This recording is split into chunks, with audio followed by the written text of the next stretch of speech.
zona hi pakai nenivi khopi demna thu sei phuninga na ko hin a hin amawang nenivi khopi zon lovin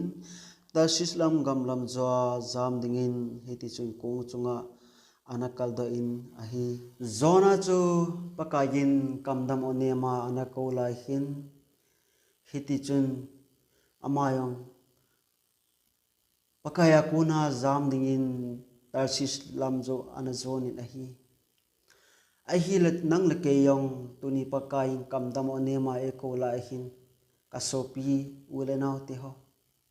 pakai kona ngai lovin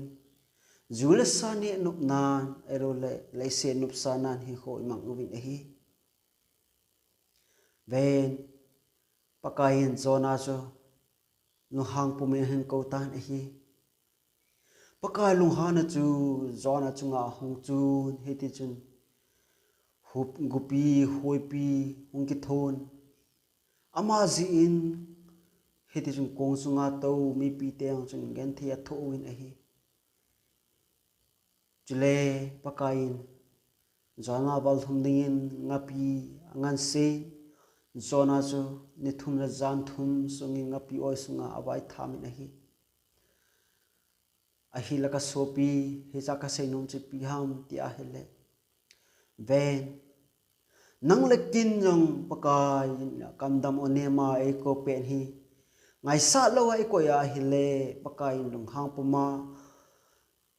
kolngong elbai chat mo eko mo hi poi tuni nata sadam lai na khut na keng na mit na kolin azat he pech na khut la na kengin lama zona na to thei pech pakain na ko kamdam onema na ko pe hin pakai ko na chungai achuti lo le kasopi ven zonan pakai ko na zamang zia ama sunga pi wa sunga kisep lu na hi tuni nang lekin long pakai ko na su ina asalo wa hi le ven pakain nagari to na ko na accident na suwa na ko the elo le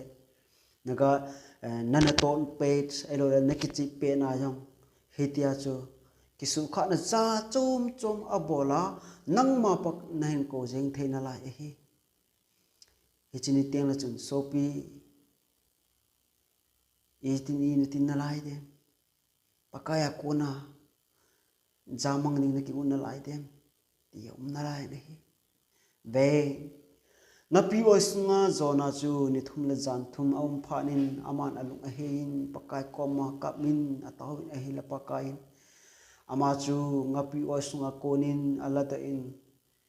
ahi ahil kasopi te ho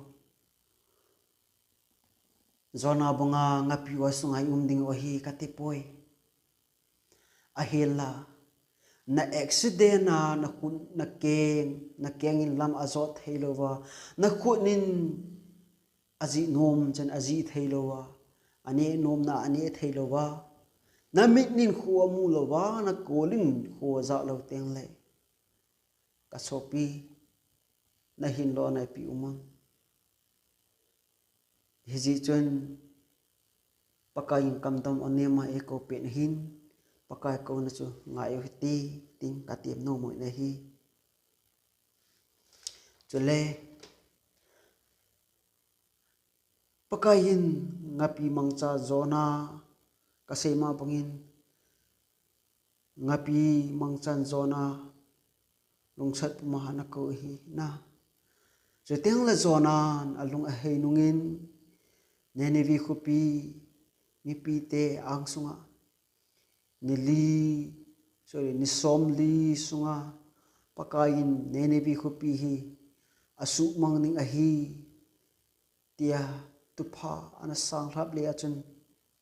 nenevi mi ten zona thusei sa ta sanun heti chun de su in bo khomin pakai anga ataw tawin ahi le pakain nenevi mi pi te tawna chu asam pi in nenevi chu asu chatan ahi hei chun ka sopi te ho cha ka sei nom chu pam ti a hele ven phan hi be ding kun cha hi tai me him asang azan hu hinga lo lai damun me dilam zona mothim lam pia chi mi tam pi na lai hi cho hu do dinga cham pakai nang la ke e ko na lai ka so piti ho ven oh pastor tam pi nai ai lo le Bible student ai lo le heti chum pathina tong mi tam pi nai amhon sai phung na win te ti an ki ham ven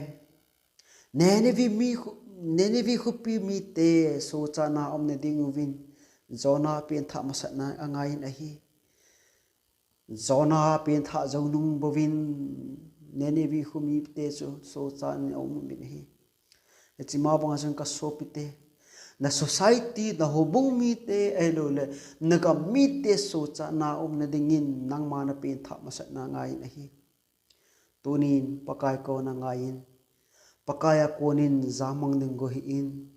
pakayin kamdam onema na ko pen hin ama kom hin zonin ti hi tuni chong cha hi chi zona thasima kona ke holim na no pe na sa hitan ti ka ke pai ngayo sing pakayin pathe e bu pi tau hen